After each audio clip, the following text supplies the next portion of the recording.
Hello friends, welcome back to ഗയാമി lush time. സ്വാദിഷ്ടമായ ഒരു ഏത്തക്കായ തീയലാണ് ഇന്ന് ഉണ്ടാക്കുന്നത്. ഒരു നാളികേരം ചിരകിയത് നമ്മൾ ഒരു കടായിലിട്ട് കൊടുത്തിട്ടുണ്ട്. അത് മീഡിയം തീയിലിട്ട് നന്നായിട്ട് വറുത്തെടുക്കുക. അതൊരു മിക്സിയുടെ ജാറിലൊന്ന് അടിച്ചു കഴിഞ്ഞാൽ പെട്ടെന്ന് നമുക്ക് ഒരേപോലെ വറുത്തെടുക്കാൻ സാധിക്കും.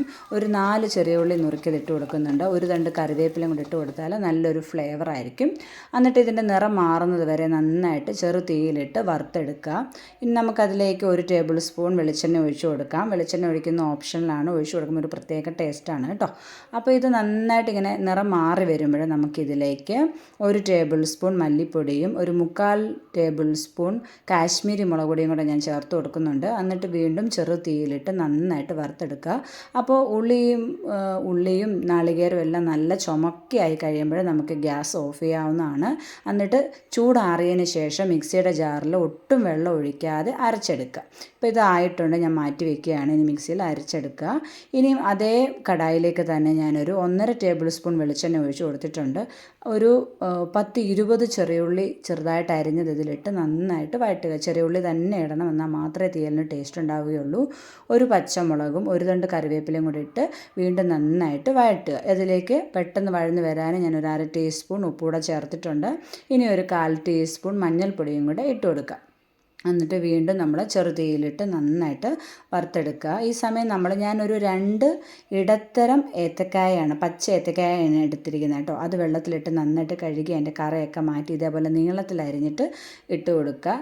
വലിയ ഏത്തക്കായാണെങ്കിൽ ഒരെണ്ണം എടുത്താൽ മതി. എന്നിട്ട് അതും ഇതിൻ്റെ കൂട്ടത്തിലിട്ട് നന്നായിട്ട് വഴറ്റിയെടുക്കുക. അപ്പോൾ ആ ഏത്തക്കായൊക്കെ ആ എണ്ണയിൽ കിടന്നിട്ട് നന്നായിട്ടൊന്ന് മൂത്ത് നമ്മൾ മെഴുക്കുവരട്ടിയൊക്കെ ഉണ്ടാക്കുന്ന ആ ഒരു സ്റ്റേജ് ഉണ്ടല്ലോ, അപ്പോൾ നന്നായിട്ട് വെന്തിട്ടുമുണ്ട്. ഇത് ഞാൻ നേരത്തെ അരച്ച അരപ്പാണ് കേട്ടോ. ഒട്ടും വെള്ളം ചേർത്തിട്ടില്ല. തേങ്ങയിൽ നിന്നും ഇറങ്ങിയിട്ടുള്ള എണ്ണയാണ് അതിലേക്ക് കേട്ടോ. അപ്പോൾ ഇങ്ങനെ എടുത്താൽ മാത്രമേ നമ്മുടെ തീയലിന് നല്ലൊരു കളർ കിട്ടത്തുള്ളൂ. വെള്ളം ചേർത്ത് അരച്ചാൽ വെളുത്തിരിക്കും നമ്മുടെ തീയൽ. ഇനി നമുക്കതിൽ കുറച്ച് വെള്ളം കൂടെ ചേർത്ത് നന്നായിട്ട് മിക്സ് ചെയ്യുക. അപ്പോൾ തീയലിന് നല്ലൊരു ഡാർക്ക് കളർ കിട്ടും. ടേസ്റ്റും ഇതാണ് നല്ലത്. ഇനി ഞാൻ ഒരു ചെറിയ നെല്ലിക്ക വലുപ്പത്തിൽ പുളി ചെറിയ ചൂടുവെള്ളത്തിലിട്ട് വെച്ചിരുന്നു. അത് പിഴിഞ്ഞ് വെള്ളം കൂടെ ഒഴിച്ച് ലാസ്റ്റിൽ നമുക്കൊരു 1/2 ടീസ്പൂൺ ഉപ്പൂടെ ചേർത്ത് നന്നായിട്ട് മിക്സ് ചെയ്ത് അടച്ച് വെച്ച് ഒരു 5 മിനിറ്റ് ഒന്ന് വേവിക്കുക. ചെറു തീയിലിട്ട് അടച്ച് വെച്ചിട്ട്. അപ്പോൾ എണ്ണ നന്നായിട്ട് മുകളിൽ തെളിഞ്ഞു വരും. അതാണ് ഇതിൻ്റെ പാകം കേട്ടോ. ഇപ്പോൾ കണ്ടോ, എണ്ണ നന്നായിട്ട് തെളിഞ്ഞു വന്നിട്ടുണ്ട്. നമ്മുടെ തീയൽ റെഡി ആയിട്ടുണ്ട്. ചോറിൻ്റെ കൂടെ കഴിക്കാൻ അത്ര ടേസ്റ്റാണ്. ഇത് നമുക്ക് ഇതേ ഒരു കൺസിസ്റ്റൻസിയാണ് ഞങ്ങളുടെ ഇവിടെ വീട്ടിലെടുക്കുന്നത് കേട്ടോ. ലൂസായിട്ടല്ല, ഇതാണ് തീയലിൻ്റെ ഒരു കൺസിസ്റ്റൻസി. ലൂസായിട്ട് വേണമെങ്കിൽ കുറച്ച് ചൂടുവെള്ളം കൂടെ ഒഴിച്ചാൽ മതി. അപ്പോൾ എല്ലാ കൂട്ടുകാരും ഒന്ന് ട്രൈ ചെയ്ത് നോക്കൂ, നിങ്ങൾക്ക് തീർച്ചയായിട്ടും ഇഷ്ടപ്പെടും.